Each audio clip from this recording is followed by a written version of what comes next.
Welcome back to Those Happy Places, the podcast that treats theme parks, rides, and attractions like literature. I'm Buddy Duquesne. And I'm Alice White. And Alice, happy 20th episode. Happy 20th episode-iversary. Episode-iversary indeed, Alice. And, you know, the more I thought about it and the more you and I talked about it, the more I said to myself, we gotta do a special thing for every 10 episodes, because 10 is a lot of episodes. It's a lot of episodes, and we put in a lot of work for each episode, so it's nice to celebrate every 10 episodes or so with something a little different and a little fun. Yeah, something maybe a little bit off the beaten path, and we were working on the Pirates of the Caribbean episode, and we were talking about the way that the ride had been adapted into the films, and we thought to ourselves, why not give ourselves a larger challenge to adapt rides into other mediums, rides and attractions? So that brings us to our current episode, our 20th episode anniversary pitch adaptation extravaganza. That's right. Extravaganza indeed. We are going to start by each pitching each other a movie or other media based on a ride that we've already chosen. And then we've got a couple of call-in submissions of other people pitching us ideas. So we have a couple of listeners who sent us in some voicemails. We'll play those later and talk about that. But first, we're going to start with our pitches. I chose that I wanted to adapt the Matterhorn into in the Matterhorn bobsleds into another media. The Matterhorn bobsleds. The Matterhorn bobsleds. Which are at Disneyland and are part of the iconic skyline of Disneyland. And Alice, I gotta tell you, I'm excited to find out what you're gonna say about a Matterhorn movie. I hope you're gonna pitch me a movie. Are you gonna pitch me a movie? I'm gonna pitch you a movie. All right, picture this. Okay. A team of hikers try to reach the top of the Matterhorn and get stranded and end up in the cave of the abominable snowman, and they have to escape. It's a harrowing tale of survival and teamwork, and it's beautiful, diverse, and interesting.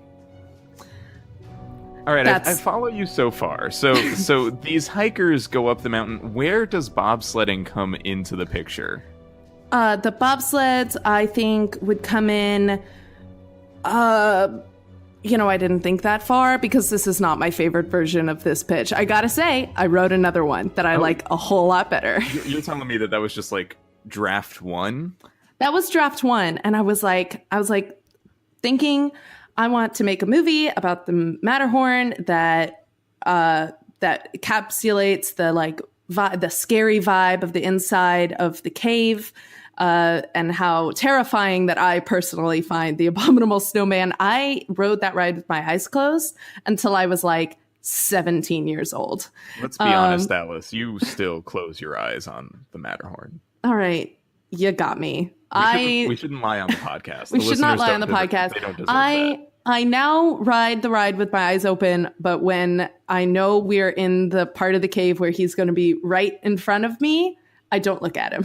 Oh my gosh! And recently he was replaced by a much more animated version of himself. Yeah, he's really scary, and I don't look directly at him because I get scared. Oh my gosh, it's so cool though, Alice. Like the hair is hanging off of him, and when he moves his head, the hair shakes in like a really satisfying way. It's very cool. I'm sure it's very cool. Maybe I'll look at a video or something. But in real life, and the roar is so loud, it's so scary. So my first thought in this exercise was to pitch you something that captured that kind of terror. But then I thought, wait a minute, this is Disney we're talking about. Right. Let's try for something a little more lighthearted. So I decided to spin off an idea that we were, or really a joke that we were throwing around in our Those Happy Places Discord. And I've written something a little sweeter. Oh my gosh, okay, I can't wait. It's a love story between the abominable snowman from the Matterhorn bobsleds and the Yeti from Expedition Everest. Oh my gosh. And you know what? It's going to be as big of a franchise as the Ice Age movies. You really think it's going to be that big?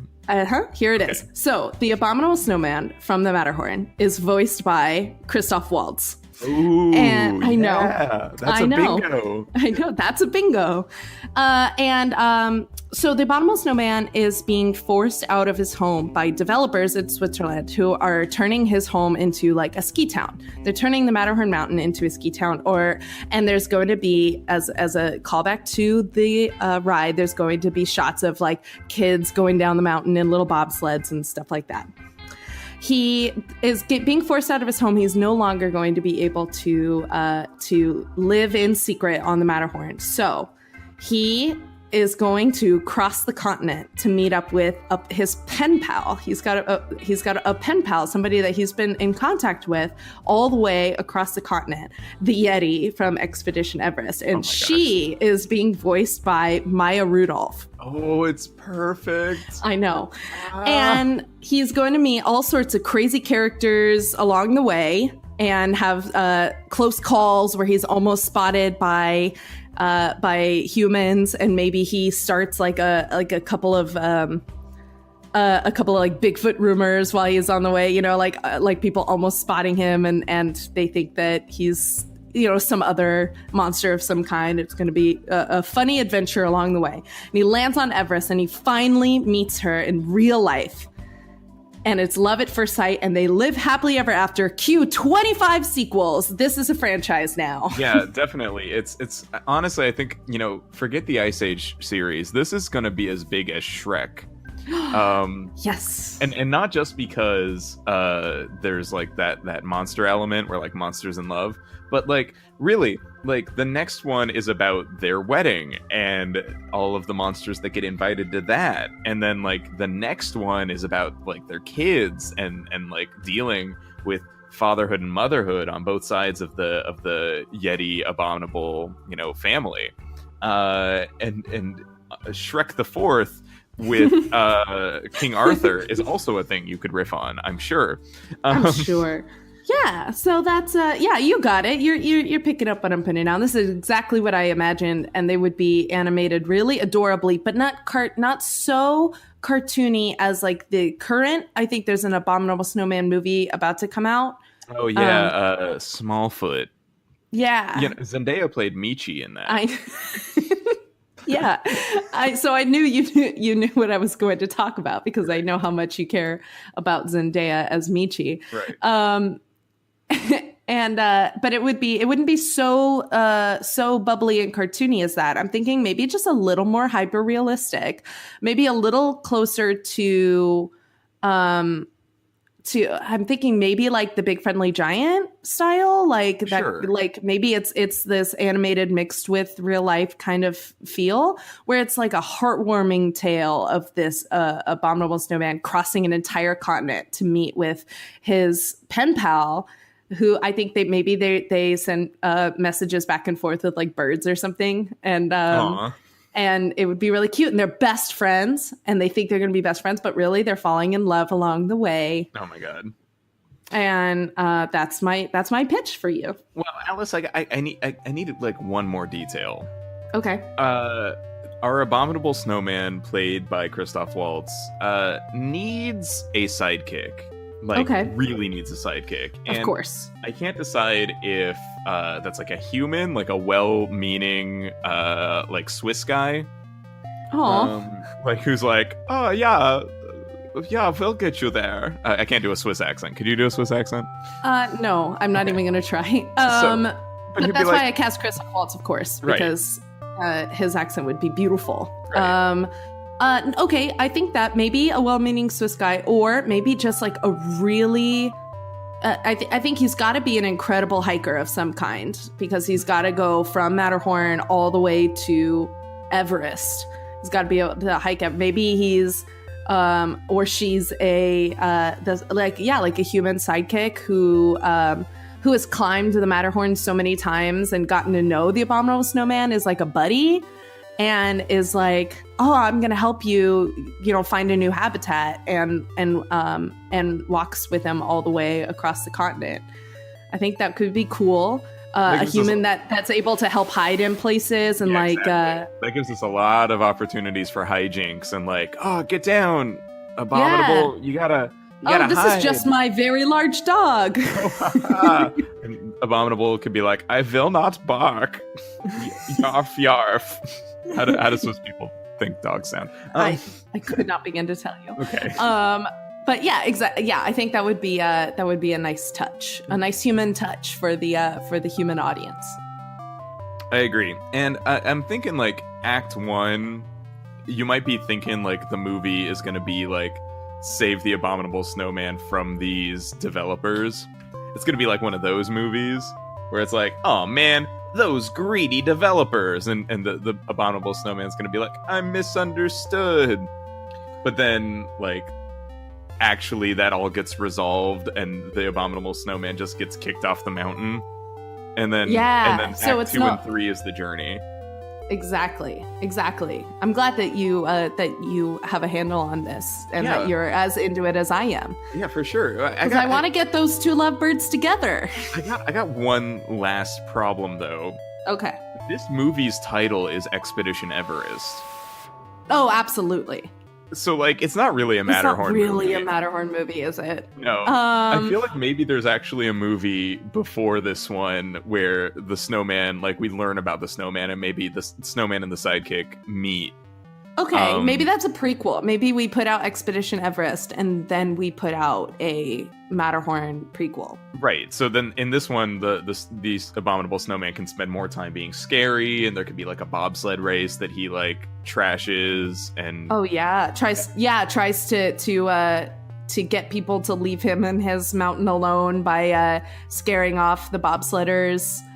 Maybe they're hosting like the Olympics or something up there, and he breaks the bobsled track or something. Yeah, makes it more Matterhorn centric. And that's how he meets his sidekick, because she is like, "Oh no, my bobsled crashed. Whoa, scary monster!" And he could be like, "Actually, I'm just misunderstood, and I'm not actually scary. In fact, I write letters to a friend who lives, way over in what country is Everest in? Nepal."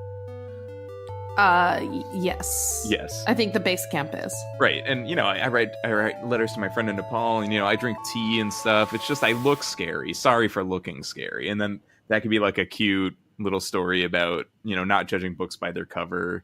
And then the next one is about the Yeti falling in love. Yes. And then that would be really cute, I think. Yes, and you're absolutely right that the title of that movie is 100% Expedition Everest. Right, obviously. It's about the expedition to Everest. Towards Everest. Yeah.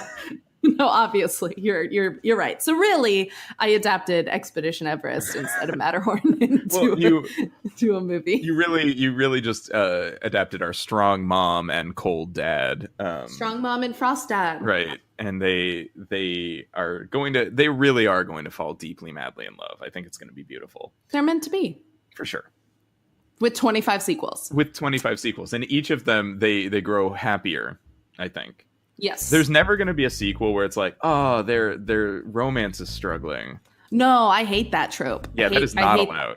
No, they're two in love, and maybe in the sequels there's like kid drama where one of the kids, I think, maybe wants to leave the mountain and go join the real world.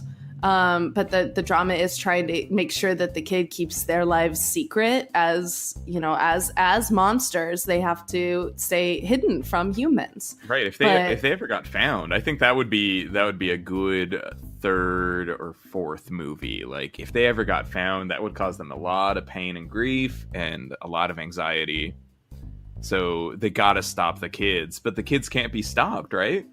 No, of course. No, the kids have got to. And then the parents, of course, learn a lesson about letting their kids live their own lives and see the world on their own terms. Yeah. I'm thinking the Yeti and Abominable Snowman are motion captured, like really, really good motion capture, like they do for like Gollum or Snoke. I'm thinking we need Andy Serkis in here, at least as a director. Andy Serkis is a wonderful director. He absolutely needs to be doing the behind the camera work and consulting, of course, on this motion capture. Of course.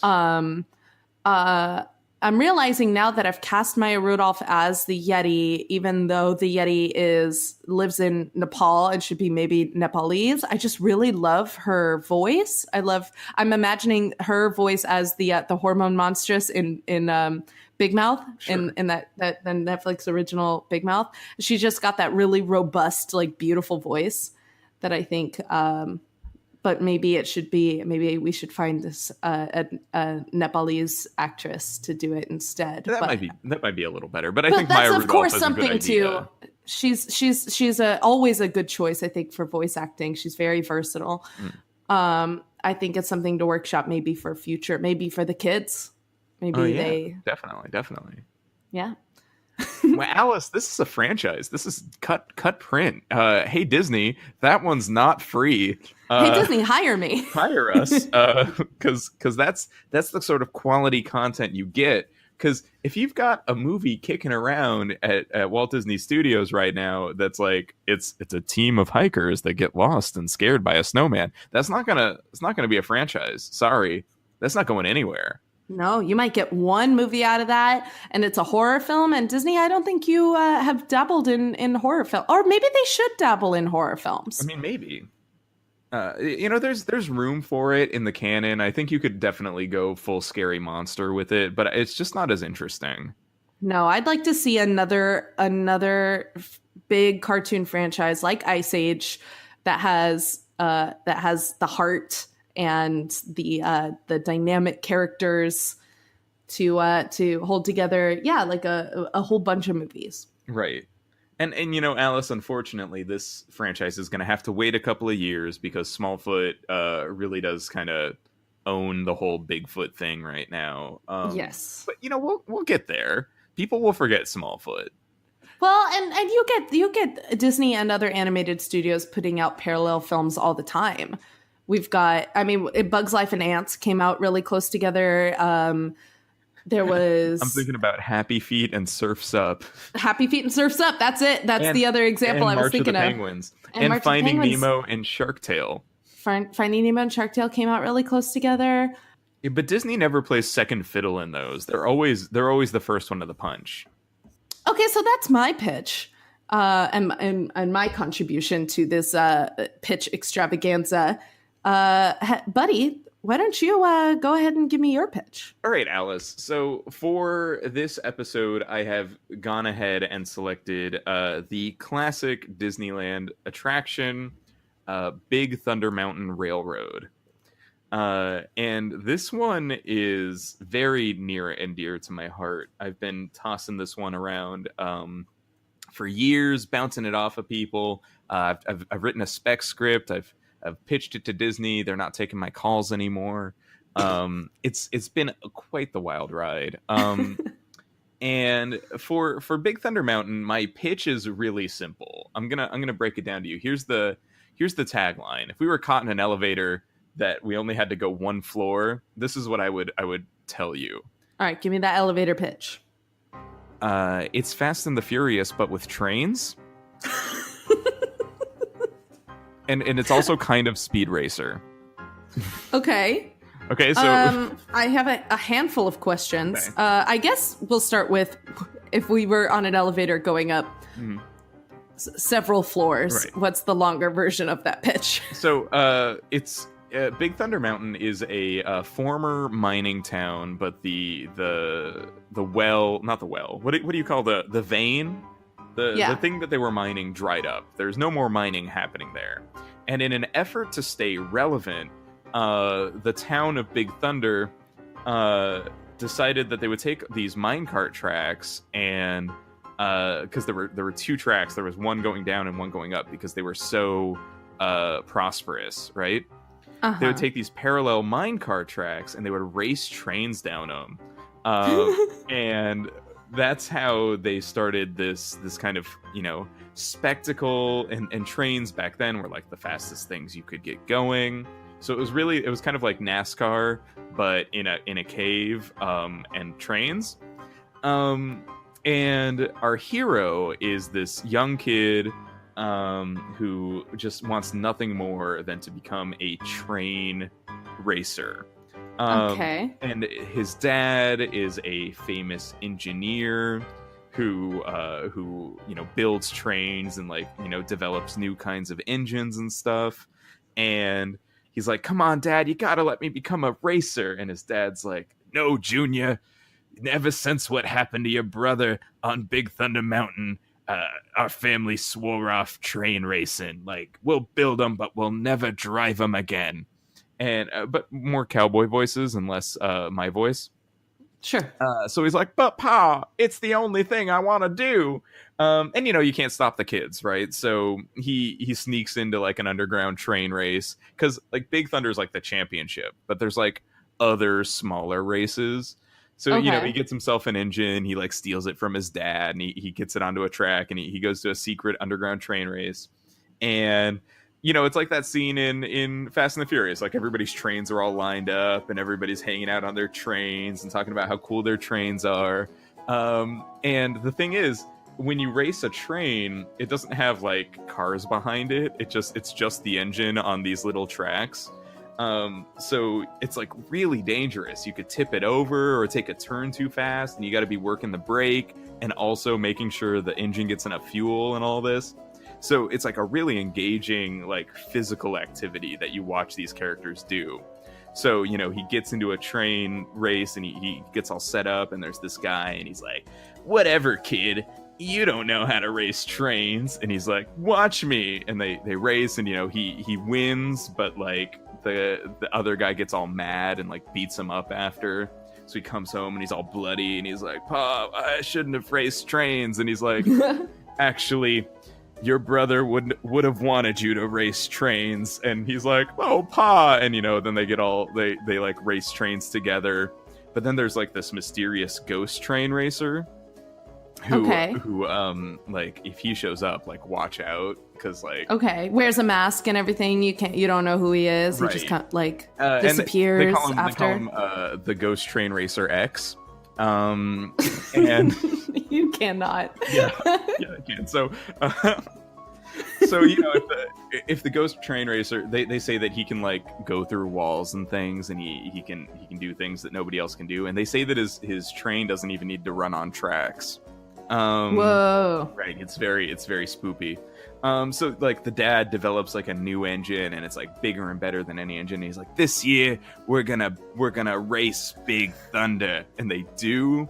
And then Train Racer X shows up, and he's like, "I was your brother all along." And it's like at like the climactic moment, and like he's like, "Bro, you gotta come home." And he's like, "No, I am the trains now." And it's like very beautiful and moving. I would guess that there's also kind of like a found family thing going on where like, he really starts to like get to know and love these train racers, and they become like, there's like I'm the techie one, but like, 1850s techie. So, kind of, a little like steampunky? Yeah, steampunky, like, "Oh, watch out for the boiler pressure. Ooh." And then there's like the one who's like Vin Diesel, basically, who's like, "Hey, this kid's all right. We're gonna teach him to race trains." And I guess there needs to be like, there's like one more thing where like you can make your train go extra fast. It's like nitrous, but trains. It's like a special kind of coal that you shovel into the engine that you can only get from mining. That's what they used to mine there. But it's all out now. But like the dad has like a little bit left over that he's been saving. Right. You got to use this at the last possible moment, and he does. Like okay. Dad, I'm picturing Dad as a little bit John Goodman and a lot of it Christopher Lloyd from Back to the Future. Yeah, it's like if John Goodman grew his hair out like way too much and was like, "Yeah, I'm from the Old West, but also always yelling." Okay, but that was your Christopher Lloyd voice. Right, I want to hear your John Goodman voice now. I'm John Goodman. Spot on. Dead on. Well done. And I guess the climactic race could be like what we see in the attraction. So, they're racing on Big Thunder Mountain when like the really bad guys set off dynamite, because maybe it's greedy land developers, and they want to like get rid of all the train racers. Is it the same Greedy Land developers that are working on Matterhorn? It's their ancestors. They're very Swiss, and they're trying to buy pieces of America. And so Christoph Waltz played. I can't. And so like maybe it's like that, or maybe it's the U.S. Marshals or something. They want to like break. Oh, they want to shut it. Yeah, they want to shut it down. It's dangerous. Right. Well, it is, because like, you know, that one kid died, but he didn't. He became the train. He didn't. He became Ghost Racer X. Right. Ghost Train so Racer. Mad. Okay. Yeah. I like it. Yeah. I like it. That was really good. And this is a franchise, because no, I want to hear about. I know, no, it's definitely a franchise, because we can get Fast and the Furious. We can get Big Thunder Mountain Railroad, like Too Fast, Too Big Thunder. We can get. Ooh, I can't wait for Tokyo Drift. That's the one where they race down Mount Fuji. Oh yes, it's perfect. It's gonna be amazing. It's gonna be really intense. Okay. I like it. Is this a live action or animated story? Oh, this is absolutely live action. The whole thing is live action. This is a vaguely steampunk period piece. Okay. Where like some impossible things happen, but it's overall pretty grounded in tone. There are no ghosts, because like it's like Scooby-Doo level ghost, right? Like the brother is being Ghost Train Racer so that he can save the mountain or something like that. It's some kind of like ulterior motive. Like I definitely have another question. Yeah. How are you going to get around all your Speed Racer copyright issues? I don't know what you're talking about. There's nothing like no. Every single inch of this, including, by the way, me slipping John Goodman into the lead there. I completely forgot that he played Pops, didn't he? He played Pops in the Speed Racer movie. I accidentally did that. I didn't mean to. And he's got like a girlfriend who follows him in like a helicopter, and then there's like his kid brother who like has a pet monkey and hangs out in the back train car, I guess. Oh no. No, that's not allowed. That's crossing too many streams, bud. Well, do remember, Alice, that there are Scooby-Doo elements in this as well. So I think that actually undoes it, because if you break copyright a bunch of times, that stops any of the one things. They cancel each other out. Right. Yeah, absolutely. Okay, wait, I just had a really cool too, if it weren't for my stupid brother's train, and then they pull off the ghost mask, and it's Ghost Racer and it's X. brother all along. Yeah. Okay, because also you're okay. Oh, hold on. Here's a really cool scene for you, incorporating some of the Big Thunder Mountain imagery here. Well, you've got to race through some cool caverns, right? Right. Some like drippy stalactites and stuff like that. Absolutely. It's going to be very, very cool. Yeah, there's going to be references to Journey Through Nature's Wonderland as well, which was like before Big Thunder. So there's like a rainbow caverns and stuff like that. It's all in there. It's all in the spec script. And the very last like hard turn that you make, the hardest turn that almost tips you over, and like so many trains have been lost in this lake. Mm-hmm. It's like a shipwreck's cove with all of these like train engines in this huge huge lake, right? Yeah. It's that turn right where that half unearthed dinosaur skeleton is. Right, and because this is 1850, they don't have like a concept of that. They're not sure like what is this like. Important, or is this like a mythical creature? So they call it like Dragon Gulch or something like that. Yeah, it's pretty cool. And in one of the future sequels, that thing can come to life, I think. Ooh, okay. After credit scene, it's showing that cavern again. It's showing like the shipwreck coves, and it goes over to, and then the eyes start glowing. Yeah, or maybe like there's a curse with it. Maybe it doesn't need to come to life. I think that's a lot. But like there's a fabled curse. And maybe that's just in the first movie. Like they're worried about it. They think that turn is cursed by the bones. Yeah. Yeah. And that's why it's so dangerous. But really, it's just that the turn is too steep for fast moving train engines. So when your speed racer goes around that corner with his train speed racer goes around that corner, he knows because he's seen it happen so many times. That's where his brother died. Right.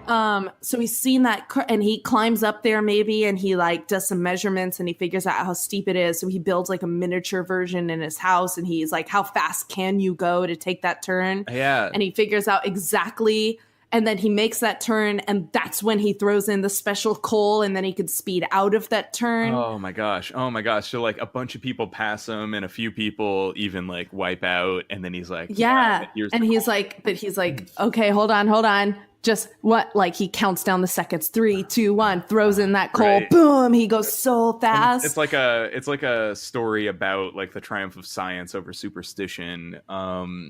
Oh yeah. And so not only do we uncover the secret of the ghost, but we also uncover like, oh, there's no curse here. Because I think what could really separate it from like Pirates of the Caribbean is like the tagline of Curse of the Black Pearl is you best start believing in ghost stories, you're in one. But this one's like, don't believe in ghost stories. This is about like the triumph of the American West, with all of the problems that comes with. And this is obviously going to be very sanitized, but like it's going to be about like engineering and science and skill overcoming superstition. I love that. I love that a lot. Thank you, Alice. I know. I'm so happy about it. All right. So we asked on Twitter and across all social media for people to send us some pitch ideas, and we got a couple of really good submissions. So we're going to start with a submission from listener Marie. Marie co-hosts a podcast called Go Your Own YA. And so here is a pitch from her. Hi, Alice and Buddy. This is Marie Saint-Levy from Go Your Own YA. We're both really big fans of your podcast. And when I heard you were having another call-in show, I had to send in this concept, which has been co-signed by host Carrie. And I'm picturing this as a very Jan Svankmajer meets Sofia Coppola meets Josie and the Pussycats kind of movie. So my IP that I chose is It's a Small World After All. And it is a horror comedy aimed towards younger teens. Blair is a freshman at a high school for the arts in Jubilation, Florida. She's an installation artist and works in many forms of media to bring her visions to life. Her Imagineer parents work in a similar way, and their house is like decorated in all sorts of discards from the Disney parks, made into furniture and stuff. It's really cool. Her school wants to bring an old school artist and art director to campus, but he's known for being super sexist, barring women from working in his company, being racist, etc., etc. Blair and her friends ask why not any other alum, even an old white dude who's not this one guy. Old school artist donates a lot of money to the school, so her request is denied. When word gets out, it inspires a lot of Gamergate-esque backlash, where students tear down any other student's work that's too diverse or open-minded or whatever bullshit, and for any reason, especially if they don't want this guy on campus. Blair is non-confrontational by nature, so she comforts and supports her friends when they are attacked, but does not act out herself. So there are dolls. In the corners and reflections of anywhere you can cram something to be seen in the peripheral vision, there are the little dolls that Blair makes, wandering around and interacting with their environment. As the normie abuse of anything too different or diverse ramps up, shocking and embarrassing things keep happening to the worst perpetrators, and the dolls are always in view. Nobody suspects Blair or her friends because the dolls look out for their own. Tensions ramp up, and when one of her friends has her portfolio destroyed for offending some Gamergate or another, Blair and her friends sneak into the school's black box theater and turn it into a 60s Technicolor Florida Gothic World Showcase Wonderland. We never see Blair install her dolls, but they appear. The crusty old terrible artist man shows up ahead of time, to set up his materials and is chased out by the dolls in a horrifying Rube Goldberg sequence. As he runs out, Blair watches and picks up one of the dolls left in his wake, sticks it in her pocket, and walks away. All right. Thank you, Marie, for that excellent pitch. So, It's a Small World as a horror comedy teen coming of age story where we kind of leverage the spookiness of the dolls to make a to kind of make the campiness of it all make more sense in a modern context. I get it. I dig it a lot. So I really like the premise. Like, set it up as there's this need for remembering the main theme of It's a Small World, which is diversity, togetherness, the similarity between all peoples, right? And I think that's what could be missing from a lot of attempted adaptations of It's a Small World. Because, I mean, like, what our big criticism of Pirates of the Caribbean was that the theme of the ride was not accurately reflected in the theme of the films, and then the theme of the films overtook the theme of the ride, right? So, Alice, It's a Small World, mostly for its maddening song, I am sure. Yeah, and of the cute little dolls that dance around, but the It's a Small World hasn't changed at all, or even updated really in like 50 years. Well, we've gotten small changes, additions of certain Disney characters that, as they get kind of added into existing pieces of the ride. But most of the ride is the same. But it's mostly the same, and the theme of the ride, as repeated over and over and over again in the song, is about how about togetherness and reaching out, hands across the world kind of thing. Absolutely. And this kind of unison of all of the world's voices in the same song that brilliantly is written in a way that each language could sing the song and it could mean the same thing in each language on the same rhythm, which is really cool.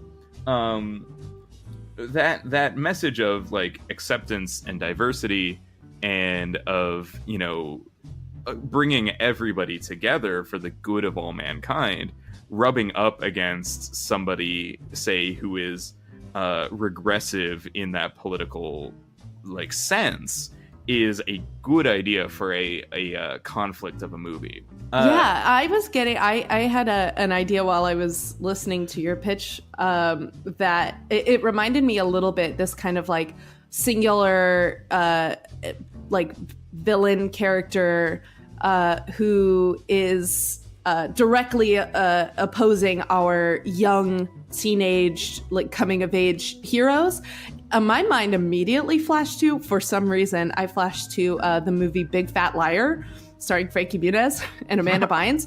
And the bad guy in that movie was played by Paul Giamatti. And now I am picturing Paul Giamatti in this role as this guy in your Small World movie. And that's who it is now. And that's who I've cast. You can get Paul Giamatti. If you just ask Paul Giamatti, he'll show up on set. Anything. So Paul Giamatti is this old fuddy-duddy artist who thinks that some people just don't produce good art, and it's based on things like their gender or their race or their identity.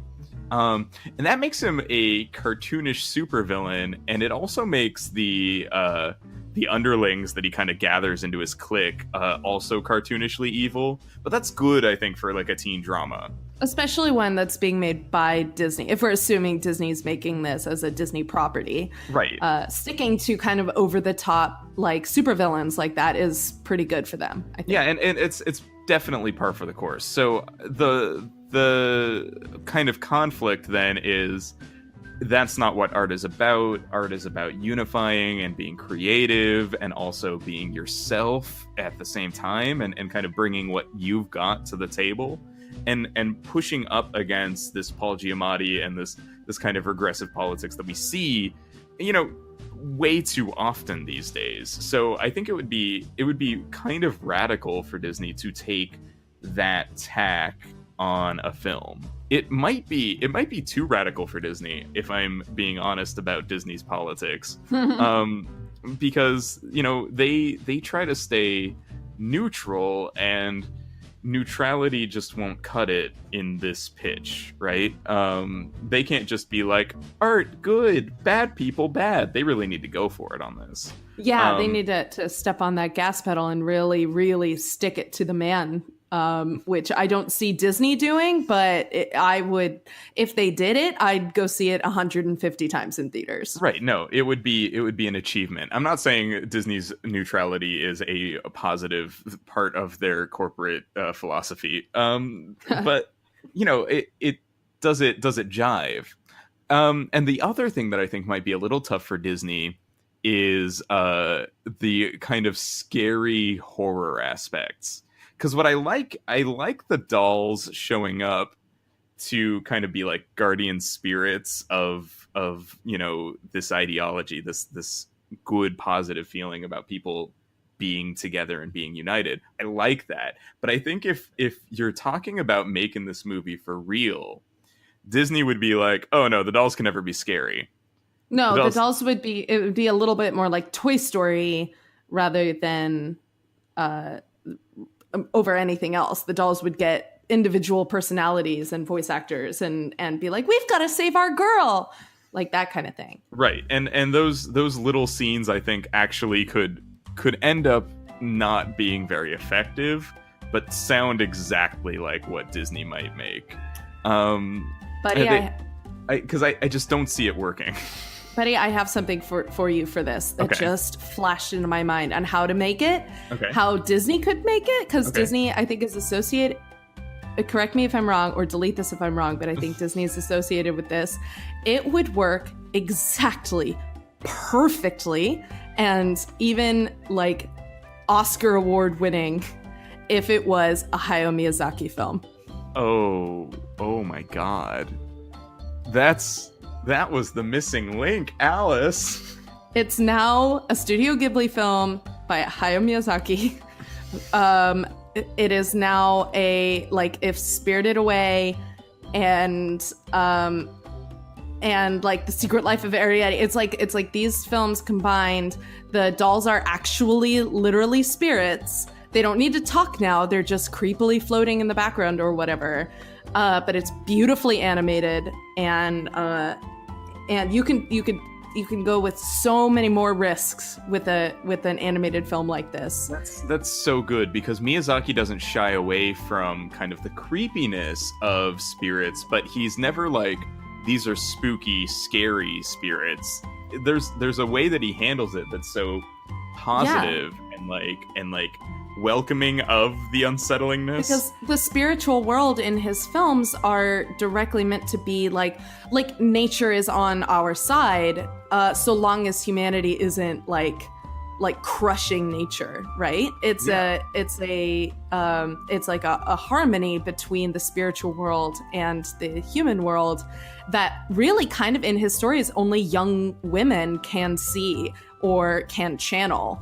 And this designing this girl Blair and giving her this kind of communion with the spiritual world that helps her with her goals, I think is very, very, very on brand for Ghibli and Miyazaki. That's very, very Studio Ghibli. And I just, my one thing is, and this is just me being like, what if? Do you think Pixar could handle it? I don't know. Because I think like somebody might be like, imagine this is the Disney boardroom where we're approving this film. Sir or madam, what about Hayao Miyazaki? And somebody would be like, well, he's mostly retired. And then somebody else would be like, well, we could still ask him over there. And somebody would be like, that sounds expensive. And then somebody else would be like, just make Pixar do it. And then like, what would the Pixar version of that look like? Because Pixar has handled tough concepts before, and they'll personify anything. Yeah, I kind of see like Incredibles level of design work happening here. Incredibles level of design work, but handling tough emotional concepts as well as like Inside Out did. I could maybe see it working. They'd have to be very careful. And you can already hear it. Disney Pixar presents It's a Small World. And Paul Giamatti still plays the bad guy. Oh, of course. And it's like his face. It looks just like him. And he's like, nobody who looks like you ever made good art. And then the dolls Oh my God, that was a spot-on Giamatti impression. Thank you. And then they'd be like, the dolls would like suddenly just kind of appear and be like, it's a small world, Paul. And then is his name Paul too? Absolutely. I'm in. I love it. Anyways, thank you, Marie, for sharing that pitch with us. It gave us a lot to think about and a lot to talk about. And listeners, go ahead and give Go Your Own YA podcast a listen. Marie and Carrie do a really good job breaking down lesser known young adult novels and always give us something to think about there. They're very insightful. So thank you. Yeah, thank you. Alice, shall we move on to our next contributor? I think we shall. Okay, so our next contribution is from our dear friend, our dear pod friend, our fellow podnaut, Charles Gustine. Charles Gustine, old friend of the pod. Of the Iconography podcast. And you longtime listeners have heard Charles Gustine's voice on several of our episodes, including our previous call-in episode and the one about the Jungle Cruise most recently. But here's Charles today with a pitch about a Figment movie. Hi, Alice and Buddy. Congrats on making it to your 20s. So I'm ready to pitch you my movie based on a ride idea for your 20th episode. After toying for a while with an ambitious idea based on Carousel of Progress that would have incorporated some of Alice's criticisms of that ride / experience, that would have been like, I don't know, written by Charlie Kaufman, writer of Adaptation, Eternal Sunshine of the Spotless Mind, director of Synecdoche, New York, and Anomalisa, maybe like starring Tom Hanks as the dad, but like, you know, something really weird. I've instead decided to pitch a film based on the Epcot attraction, or really series of somewhat interrelated attractions, Journey into Imagination, the Figment ride in the Imagination Pavilion at Epcot, which has gone through 3 different iterations. It has a weird history, and I think that there's the possibility to do like a really interesting film centered around Figment if you can strike the balance of Figment right, both as maybe like a CGI creation and as not making him maybe too irritating him. I'm thinking of kind of like Olaf in Frozen, how that could be the most cloying, annoying character ever, but it's not, and there's this touch of sweetness. Maybe even Josh Gad is right to voice Figment in this movie. But Figment is sort of the through line between the 3 iterations of the ride at Epcot, but not even really, because the original iteration had Figment in the Dreamfinder, and then this weird middle iteration in the late 90s had the Imagination Institute with Eric Idle as Dr. Nigel Channing, and Figment just made little cameos, but not really, and it was about like, you don't have enough imagination, let's get you some. And now the current iteration is like a weird hybrid of the two, where Dr. Nigel Channing is hanging out with Figment instead of the Dreamfinder. So my pitch is a film where we meet Figment as he is as sort of a subject at the Imagination Institute. He is working under Dr. Nigel Channing, and he sort of powers their imagination engines or whatever. And it's not horrifying or manipulative or anything like that. It just sort of is what it is. It feels like there's something missing from Figment's life. But it's not like he hates Dr. Nigel Channing or we're meant to hate Dr. Nigel Channing, but we come to find out that Figment had this entire past with the Dreamfinder, and that for the betterment of humanity, whatever the imagination engines do, you know, they've sort of kept him from that for reasons that hopefully in the script come across as like flawed, but ultimately humane, where you can sort of see their motivations. But what you're really rooting for is for Figment to sort of find this dream finder and push past kind of science, which is what the Imagination Institute is doing, is like imagination in the name of science, and find this other part of himself and this past companion, the Dreamfinder, who is a little bit like a Doctor Who, in a sense. And I in my head, I think, Eric Idle, who plays Dr. Nigel Channing in the ride, can stick around. He can play Dr. Nigel Channing in this film. Dreamfinder, for some reason, I want like a middle-aged actor with a twinkle in his eye, and I'm thinking of Paul Giamatti in his brief appearances in Downton Abbey as like a good model for the Dreamfinder. And I already said that, maybe Josh Gad as a potential Figment.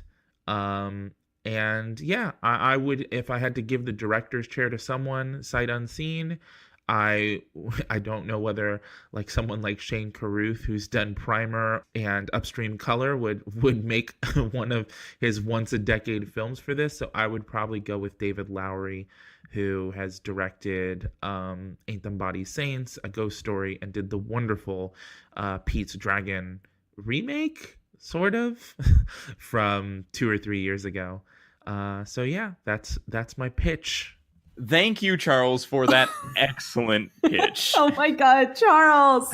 we gotta be very clear about something. This has been a big night for Paul Giamatti on this podcast. We do not listen to these pitches before we start recording. We had no idea that Charles was going to bring Paul Giamatti back into this. The guy can't give that guy a break. No, I mean, okay, but the good news is we have noted Paul Giamatti's range. He can play an evil old son of a gun, or he can play a middle-aged guy with a twinkle in his eye who's beyond time and space itself because he's the dream finder. You know what? No, that's the canon actor. That's who's going to play the dream finder, is Paul Giamatti. Absolutely. And I am totally on board both with Eric Idle remaining Dr. Nigel, and also very interested in Josh Gad redoing the Figment voice. Yeah, because the current voice actor, I gotta say, leaves a lot to be desired. Yeah, he sounds too much like Gonzo. I know it's the same voice actor.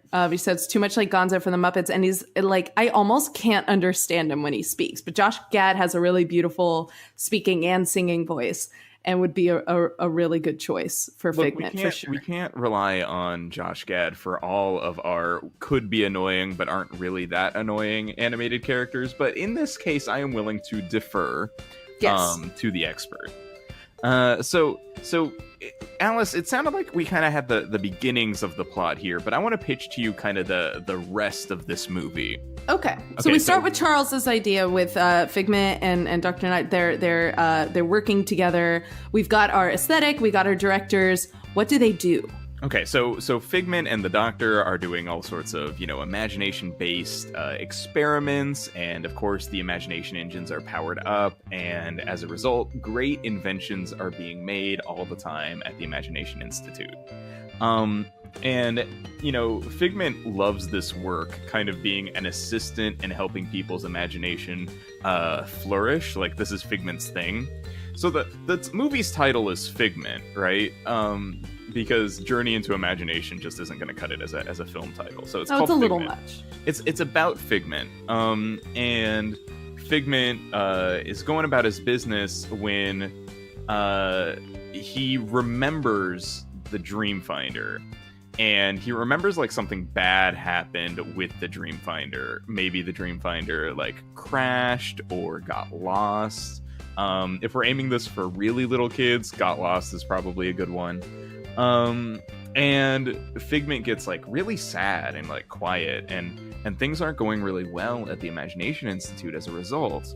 And that's when Eric Idle's character is like, all right, Figment, like, what's wrong? How can we help you, little buddy? Because mostly Eric Idle is the straight man. He's just like exasperated. And but you know, when Figment is sad, they really are good friends. So he'll be like, "Oh, little guy, what do you need?"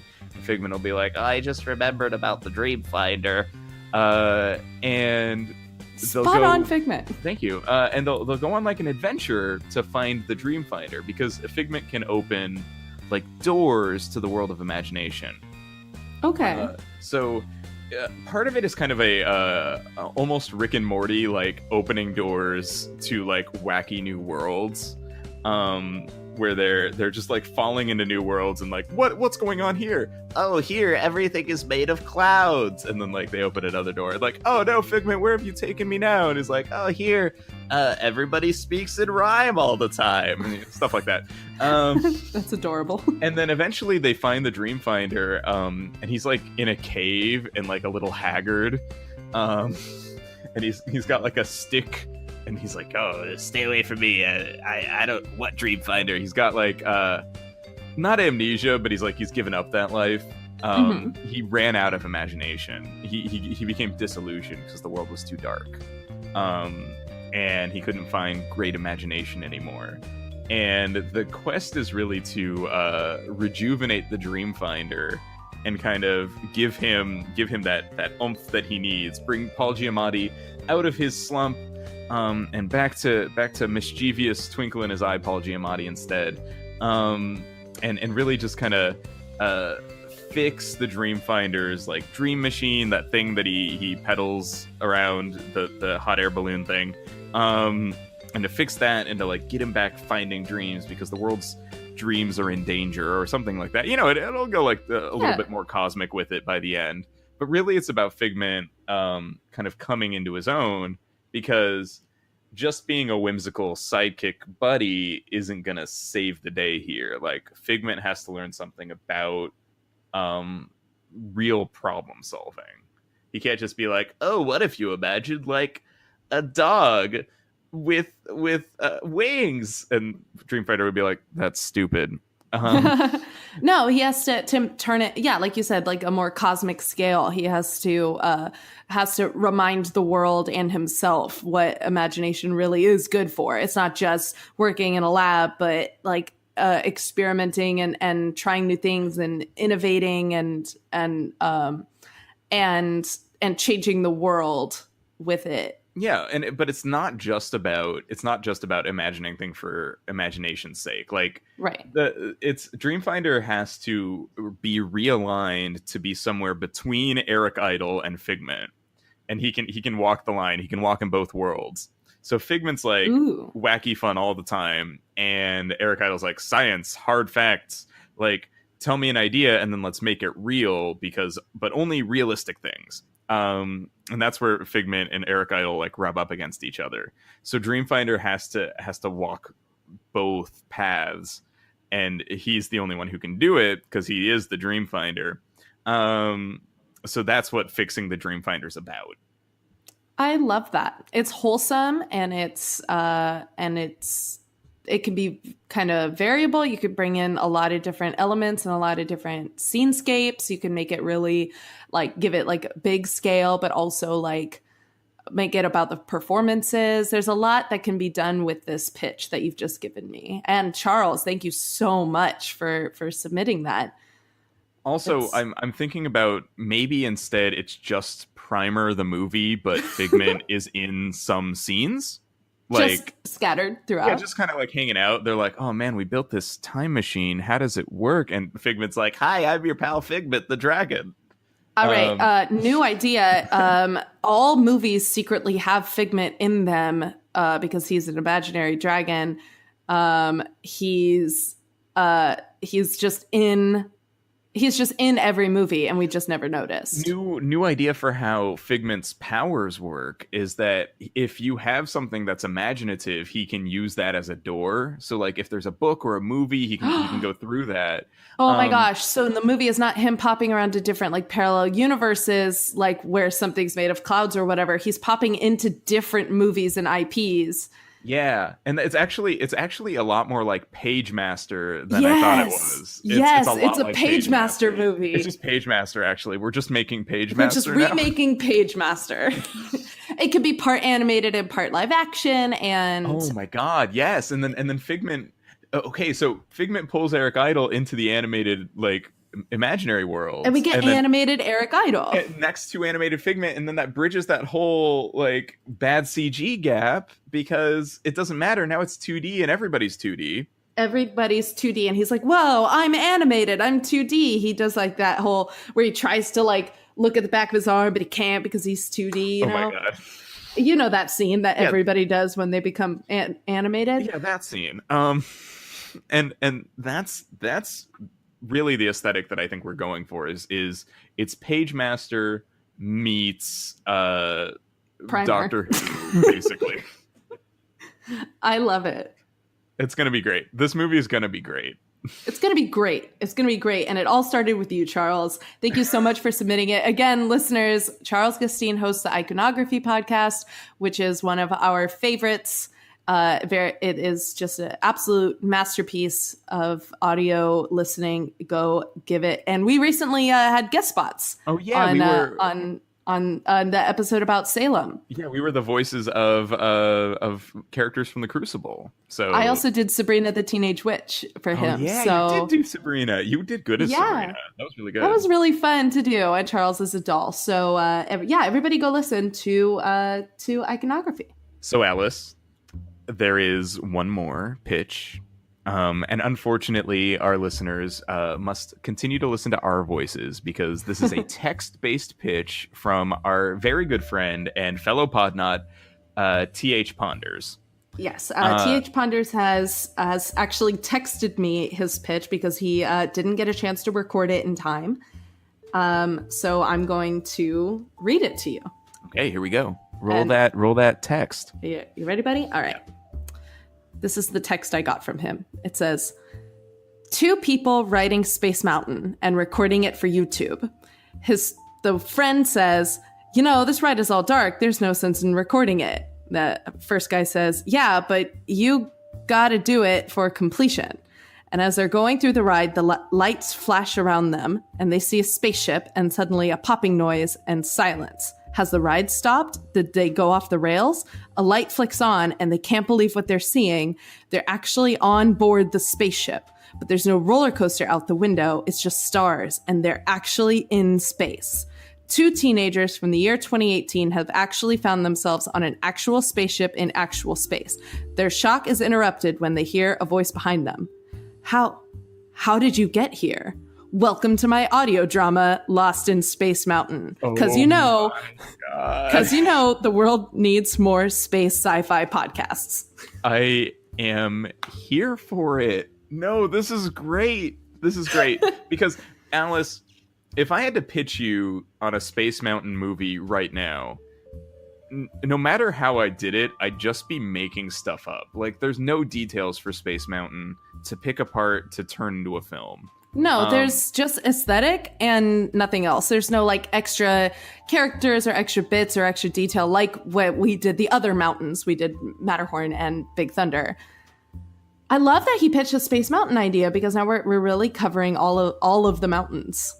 It feels really good. Splash Mountain remains to be seen, but it already has a film adaptation. Already has a film, and it's not great. No, it's kind of not great. It's a future episode, though. For sure. So the question of like, okay, so this is kind of The Last Starfighter, I guess, where fish out of water, kids from Earth get sucked into like a space battle of some kind, but instead they're on the roller coaster and the roller coaster seems a little too real for a second, and then pop, they're in space on a bigger spaceship. I assume the roller coaster cards just kind of like end up in like a docking bay somewhere. Yeah, like exactly how, well, I say exactly how it looks like, but again, we're talking audio drama. Right. So they just appear on this spaceship, maybe with maybe there's some comment from whoever they meet in the spaceship that they're like, you came in that? It doesn't even have it doesn't even have life support. It's open on top. Super people from like beyond the stars. Oh man, So this starts a series of comedic and dramatic moments, and what I love is that these are YouTubers, basically. You know, they're teens. They're gonna meme. They're gonna dab on people. Of course. It's gonna be very, very funny. And you know, by the end of it, I hope there's some kind of, you know, thing that only they can do, and that's how they ended up in this world. You know, some kind of not chosen one narrative, but like we go kind of, you know what? If this were a movie, it's Cloverfield. But it starts. But the premise is Space Mountain ride-on video. Okay. Instead of a video of like our birthday that goes wrong and there's a monster attacking, it's, bro, you gotta videotape it all. It's for completion, and then it's found footage of the rest of their time in space. Okay, it could be framed as, and then we view this next segment where they are confronted by, and it's like a a documentary. It's a fake documentary. It sounds a little bit more like, maybe a little bit more like Homecoming than have you listened to Homecoming? I haven't listened to Homecoming yet. We give it like a frame where we're looking back, or we're flashing back on pieces of recordings. Get this. These two become the heroes of this space civilization, and this is the documentary of their victory, and how they ended up in that world, being made after they've already won the war. But they're a couple of teenage doofuses, American doofuses. Like, hey man, you gotta get that on film, man. That looks radical. It reminds me of, and they're dropping pop culture references all the time. All the time. That's what this movie's about. That's what this podcast is about. That's what this podcast is about. And then by the end, you know, they kind of grow up a little. They become like the heroes that the galaxy deserves. But they're definitely, it's kind of Bill and Ted. It's kind of Bill and Ted in that way, where they're just like two idiot bros that will eventually ascend to heroism.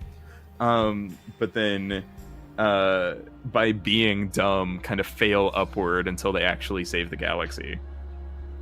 I love it. I'm in. Count me in. Let's start producing it right now. You know what? I'm gonna go make a couple of phone calls, because here we have 5 amazing ideas for ride adaptations, and Alice, I think that our time talking about them has kind of come to an end. Yeah, I wanted to thank all of the listeners for joining us on this pitch extravaganza. We had a really good time, and we've really enjoyed making the last 20 episodes and having you all listen. And 20 is by no means the ceiling on this train. I know I'm mixing metaphors here. There are no brakes on this Big Thunder Mountain Railroad. We are galloping towards our 26th anniversary episode, because we've been about an episode every 2 weeks. So in February, we're going to try and have our 26th episode out. And I don't think that one's actually going to be special. We might save it for 30. But, you know, we're on our way. We're on our way. We've been doing this almost a year, and I've been having such a good time with you, Buddy. Thank you so much for being just the very best co-host that a girl could ask for. Alice, you are a fantastic co-host. Thank you for being on this adventure with me. My pleasure. Yeah, you know, Alice, if people want to get in touch with us, maybe they want to pitch us another ride concept, or they want to be part of our next call-in episode, how can they get in touch with us? Well, they definitely should reach out to us on Twitter. You can find me on Twitter at AliceWhiteTHP for those happy places. And I'm at Buddy_Duquesne. Duquesne is spelled Duquesne. And Alice, we also have a Discord channel. That's right. If you want to join our Discord, either hit us up on Twitter. We'll send you a personal link, or you can email us. You can email me at AliceWhitePodcast@gmail.com. And I'm at Buddy.Duquesne. Duquesne is spelled Duquesne. Gotta spell it every time, because if you don't, then no one's gonna know how to spell your ridiculous name. Spell it with a K, and that's just not how it goes, you guys. So, Alice, did you know that our listeners are probably hearing our theme music right now. Our theme music is Golden Gate by the California Feetwarmers featuring Phil Alvin. Yes, that's right. And there is some additional music in this episode, and I've decided that for this episode, I'm going to find some tracks by Kevin MacLeod. Kevin MacLeod is a fantastic podcast. Kevin MacLeod produces music that he offers for free and license free, so podcasters are welcome to use it. But you've heard his music all over the internet, maybe on YouTube. He famously did all of the music for Kerbal Space Program, the space simulator, and a bunch of other stuff. You probably heard him on other podcasts as well. I think I'm going to find just the right atmospheric tracks from Kevin MacLeod to put under some of our pitches today. And if you have any use for Kevin MacLeod's music on your podcast, you can find his music at incomptech.com. That's INCOMPTECH.com. And thank you for listening. If you like what you heard, be sure to subscribe, leave a review, and tell your friends. Yeah, and Alice, talking to our listeners and getting submissions from people is always so cool. It's one of my favorite parts about making this podcast. So I just want to say to everybody out there who's listening, thank you for listening, and we hope you return to those happy places.